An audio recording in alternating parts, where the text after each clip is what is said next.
Hello, and welcome to Talking It Over with Bev. And I want to talk today about something that I think is really on the front line of most people's agendas, and that is the fear that has come to all of us because of, because of COVID-19 and everything that has caused us. And I know that most of us are in lockdown, or as the Americans would say, shelter at home. And maybe it's felt really like sheltering for you, and you've got some work done around the house, or you're working from home and you're loving it, and you're loving being with the kids, and you've got some cupboards cleaned out, or you've been cooking up a storm, or learning to paint, or something like that. For others of us, it hasn't necessarily been so cool, or definitely not so great all the time.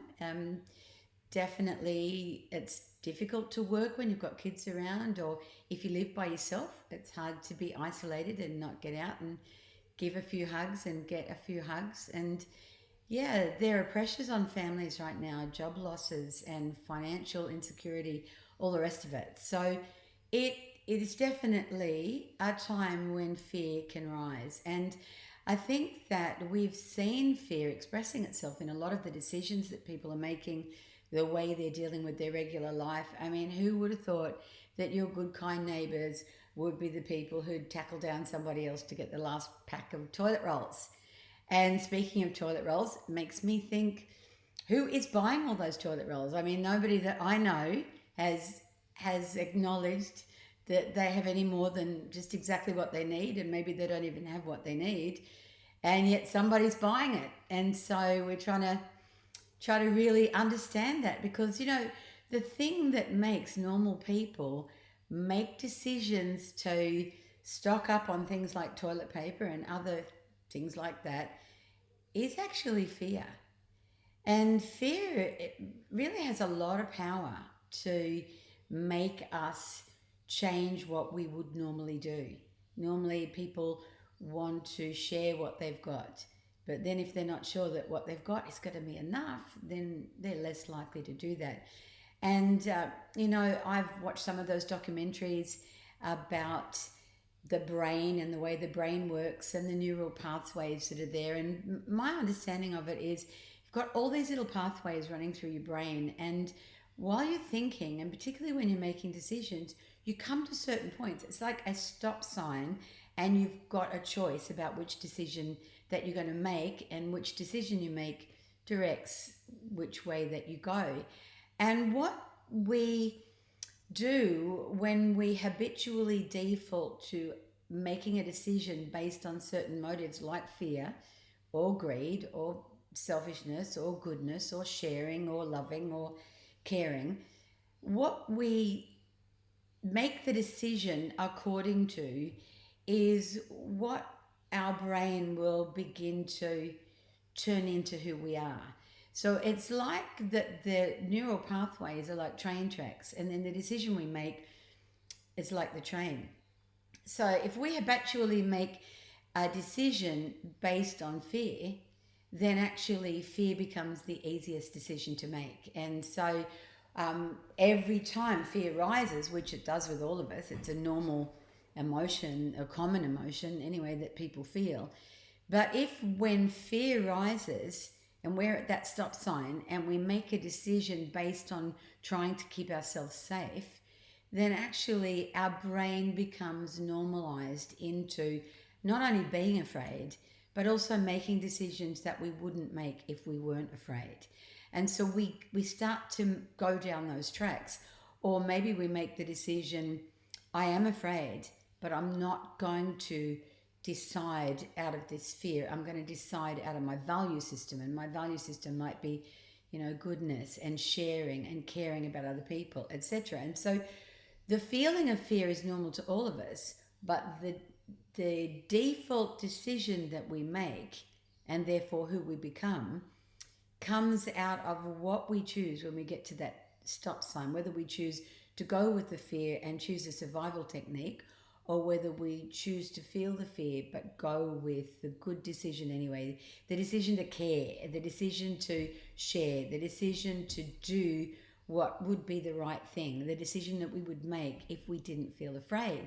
And so that's a really powerful thing, because I'm sure all of you can identify with what happens when you talk about some old person, maybe the person who lives next door to you, or the person you used to know, or a grandparent, and you're like, that is the crankiest old person I know. They're so mean and they never have a good word to say.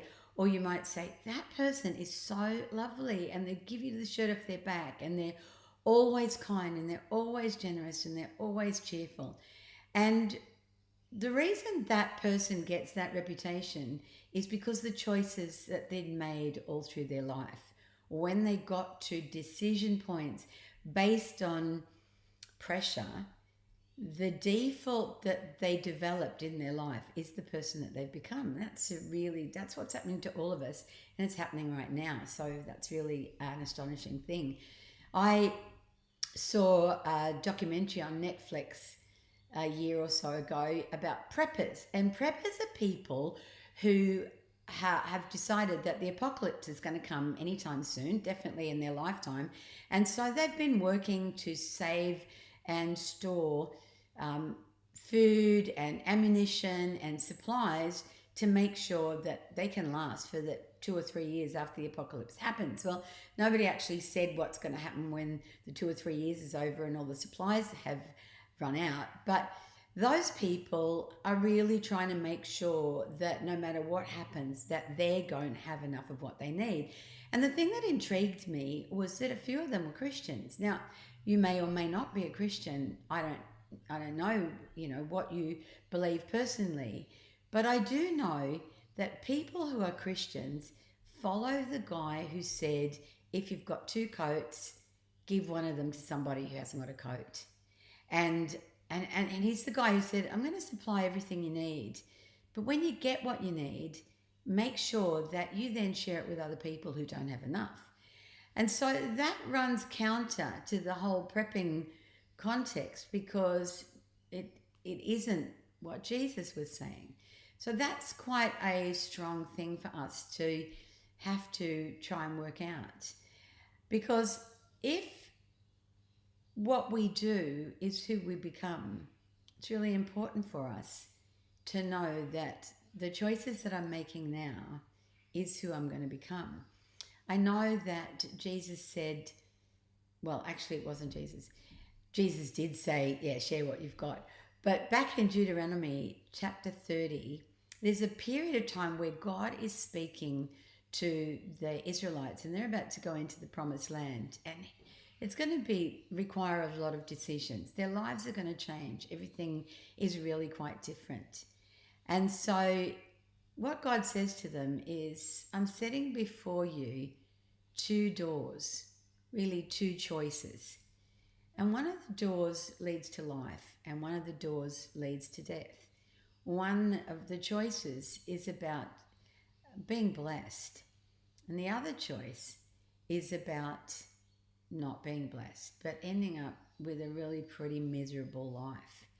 And he says to them, choose life so that you will live and your children will live and the world that you live in is benefited. Now, I don't know whether you've ever seen any of those documentaries that show you kids sniffing glue and becoming addicted to it, and it's killing their brain cells and it's doing them a lot of damage and it's taking life from them. It's destroying their lives, really.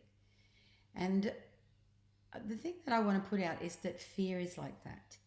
Fear is addictive, and it's also damaging because that whole thing about the neural pathways, if you investigate that, you will find that the more negative a person's thought life becomes, the more shriveled the neural pathways become.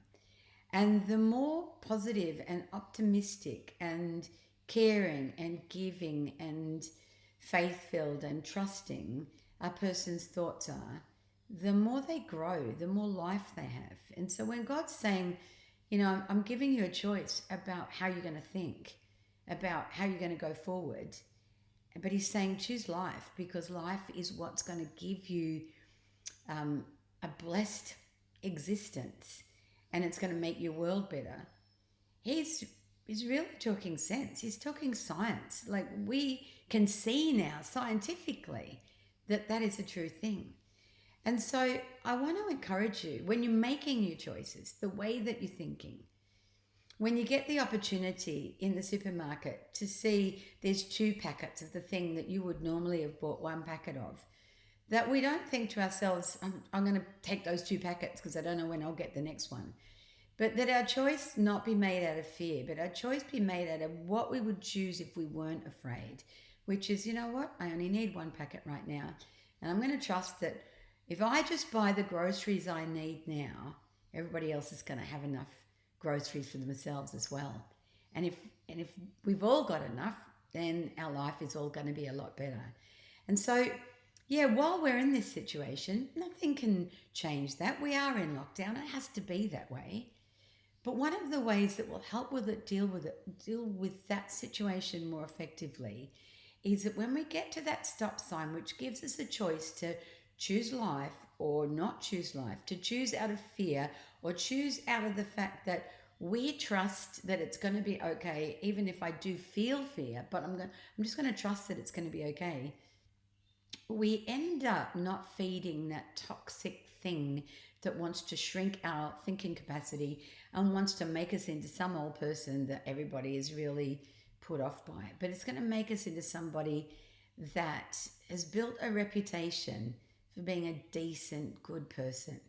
And so, yeah, I want to encourage you about that. Choose life in the way that you make your decisions because it's actually extending your life. It's actually going to make your life better, and not just yours, but the lives of the people around you too.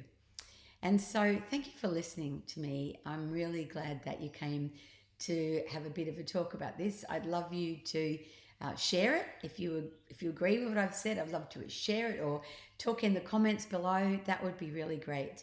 And I'm going to be speaking every week now and talking about different things. But what I'm going to be focusing on for a little while is this book that I wrote. It's called Speak Life and Shut the Hell Up. And it's really about the way in which our lives can be changed if we get a handle on changing the way we think, because changing the way we think will change the way we speak. This isn't about positive confession. This isn't about name it and claim it. It's not about the fact that if you say you're going to have a Porsche out the front, you'll get a Porsche out the front. We still have problems. Like life has problems.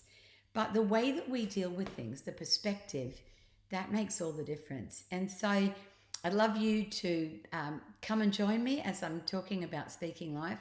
But if you've got the book, bring the book with you. If you don't have the book and you want it, you can get it from some of your bookstores, or you can write to me and I'll send you one. I'm going to give it to you for $10 because I'd love you to join with me in this.